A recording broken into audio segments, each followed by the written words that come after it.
be who I want to be. And that's who Alton Black is.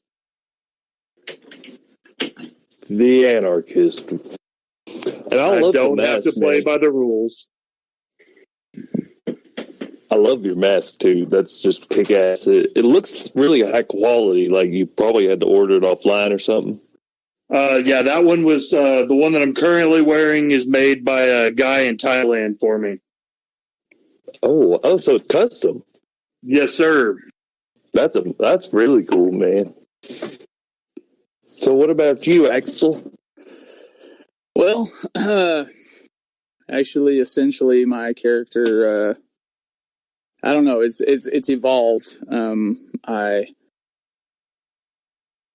originally just kind of wanted to be like a rock and roll guy, but 80s, 70s, 80s, like hair band, glam rock kind of character is what I was kind of going for. And then I realized that I like Texas as much as I like rock and roll.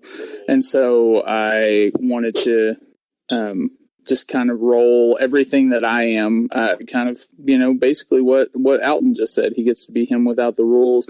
I get to be the person that I would be if I didn't have to go to work every day, which was somebody that, doesn't take crap from anybody, listens to the kind of music that he wants to listen to, and raises hell. And that's just kind of what my character turned into. So sometimes I dress flashy, sometimes I don't. It's just kind of whatever I feel like that day, and that's just kind of how I show up and wrestle. So, and most days he feels like shiny pink booties. I got shiny silver boots too. Don't you forget it. That's awesome. And then Erik, you're the kilted warrior now. I think I've seen pictures of you with face paint on and stuff. Yeah, for sure. So like Axel said, my character's kind of evolved over my time in wrestling, and I'll skip the first iteration because it was horrible. But after I got new gear and stuff like that, they always tell you in wrestling to find something about yourself or something about your personality that you can kind of turn up, like they said. They can't be that way in society because it's frowned upon, but in wrestling, nothing is frowned upon, so they turn it up to 10. So I tried to kind of do the same idea, and everybody kept telling me before, I just had some plain blue tights with my name on them, and people kept telling me that I looked gross and that my beard was gross and that I needed to cut my beard and that I looked like I smelled bad. And so I took that and just kind of ran with it and tried to come up with ideas of what I try to think of how could I entertain myself if I was the one buying the ticket, if I was the one sitting outside the guardrail, what would entertain me, with that in mind, with what the fans have already told me about myself. So I just kind of made myself gross, and with the kilt thing, man, honestly, I was at a show in Odessa at a Scottish Irish fair festival, and they had kilts for sale, and everybody kept telling me, you should go buy one, man. You should go get one of those people to loan you a kilt so you can wrestle in a kilt. The fans here will think it's really cool. And I was like, nah, I kind of blew them off at first.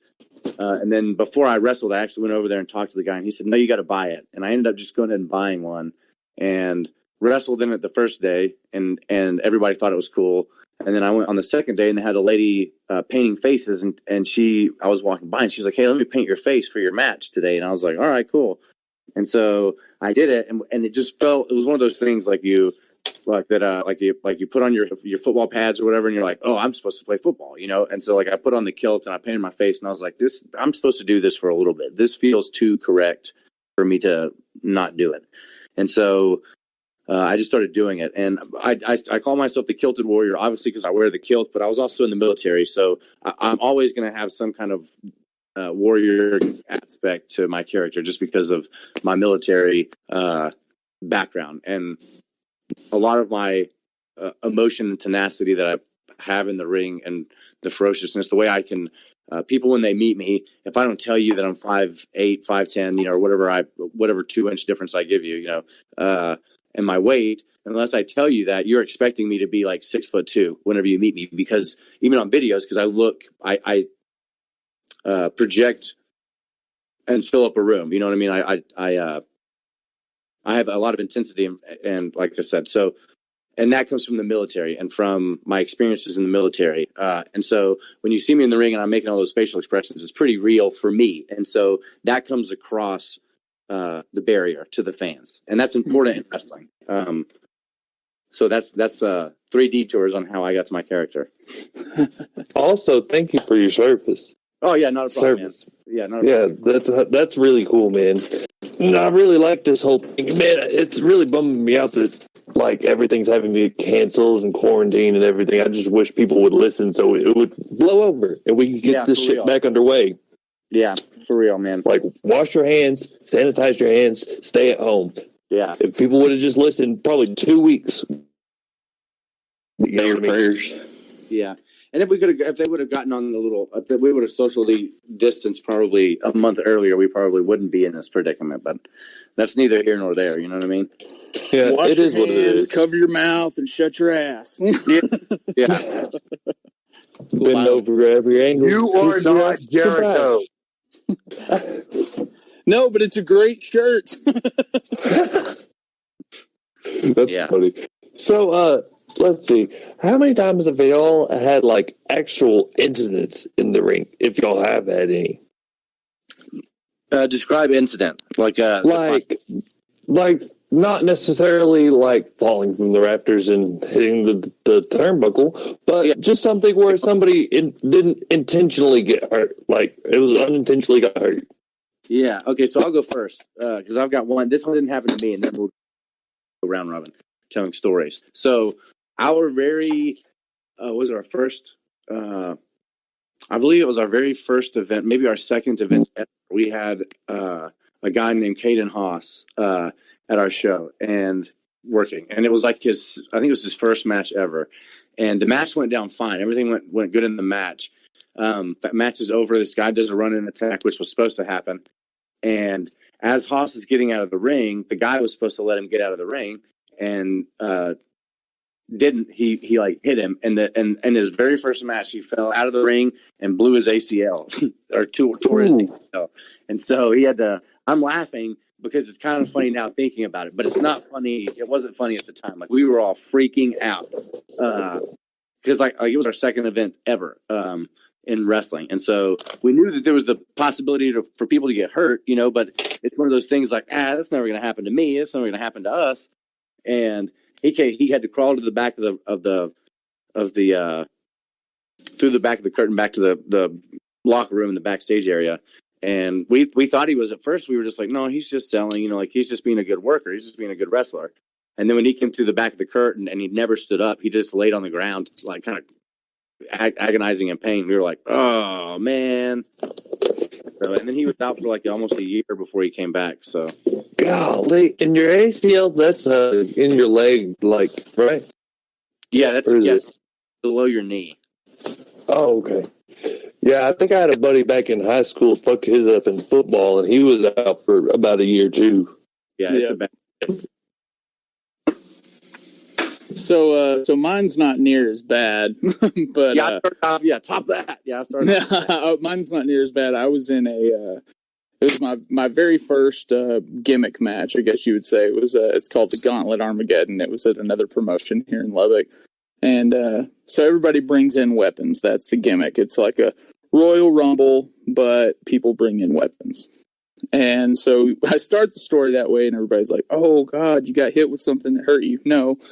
I actually got hit. This guy, he was just doing his part. Somebody hit him, and he threw his head backwards, and I was standing in the wrong place, and he hit me directly in the eye with the back of his head, and it busted my eye open. I had a huge gash under my eyebrow, and I was bleeding like profusely. And I actually went to check on a guy that trains with us at Rampage because he looked like he was legitimately hurt. And so I went to check on him to make sure that he was okay. And he looked at me and he's like, "Are you okay?" And I look up at my wife, who's videoing the whole thing from the crowd, and she just like drops the camera. Like she like drops it below her face and is just looking at me like, what the just happened to your face? And but luckily I'm a nurse, so I went to the ER and got it fixed, and it was fine. But yeah, that was not planned, not intentional. Somebody actually told me, "Oh, that's a bad place to cut yourself or to get color or whatever." And I was like, it wasn't on purpose. That wasn't planned. That dude just threw his head into my face. So. And real quick before Alton tells his story, I can't. Sorry. Before Alton tells his story, do the fans go crazy whenever there's blood, like I did when I was a kid watching wrestling, or do they actually get worried? I feel like in a singles match, it's something that can draw attention, like what we were used to as kids, or even but in the match that I was in, there was so much crap going on that I don't think anybody except for the people who were strictly looking at me even noticed. Yeah. But yeah, in a one-on-one match, I feel like it's something that people can go crazy for sure. Oh yeah. So Alton, you got a good story? Red always equals green. Yeah. Heard. He's not wrong. For the most part, I've been pretty lucky, aside from getting stiffed a few times. The thing that sticks out in my mind, honestly, is a match I had with Savage a couple of weeks ago. We were up in Amarillo. We start the match off, and I throw Savage into the corner, and the entire bottom rope falls off. Oh, God. So we broke the whole thing and finished the match. And we end it with him taking a boot to the face in the corner. At which point, he full-on took a boot to the face in the corner. Yeah, because technically I'm supposed to have my face rested on the bottom turnbuckle, but that bottom turnbuckle was not there because it's off. So I'm just letting I'm hanging on to the second rope and just letting my head hang there while he just kicks me in the face. And he did. Just kick me in the face. Well, I'm glad you didn't get too hurt again. But I think that's funny. Red equals green, man. That's a good little catchphrase. Yeah, it's an old one, man. There's like Axel said, depending on what you're doing. Like if you're in a cage match, there's not a shock factor unless you can bleed like Ric Flair or Triple H, But in a singles match, it can, especially if it just comes out of nowhere, like a headbutt or something like that, it can be pretty intense. But 9 times out of 10, red equals green. Yeah. I got another story where somebody, like we're talking about that guy. So that guy you were talking about earlier that I was wrestling, Vel Mystico, he was wrestling a guy named Jester, and he does this maneuver where he sets the guy on he does a move, and then he sets him, doesn't set him, but he Alton knows what I'm talking about. He body slams him or does something where they're laying near the ropes, and he runs and does like a springboard. He grabs the top rope with his hands and bounces on the bottom rope with his feet. His comic book elbow. Yeah, and he rebounds backwards and does an elbow drop. Well, this particular evening, Mystico had slippery feet and hands or something, because when he hit the rope, he went straight through the rope all the way, and he caught his back about like a middle of the back on the corner of the apron, which acted like a fulcrum and like a seesaw, which launched his face at the mat, at the floor. And he hit the floor so hard it knocked him out cold. And he almost, I swear, he almost didn't answer the 10 count. He woke up about 8. He was out for 5 or 6 seconds. And then woke up, and then his opponent, Jester, got to the floor and threw him back in the ring. And to make what matters worse, after the match, the Sharps, who are big dudes, get in the ring and hit him with a straitjacket, which is their tandem finishing move. And I thought he was going to die. And for you to say they're big guys, that you're 6'5", more than 2. I can't talk right now. Sorry, y'all. You're 6'5", bigger than 240. Golly, man. So if, they, Well, if you're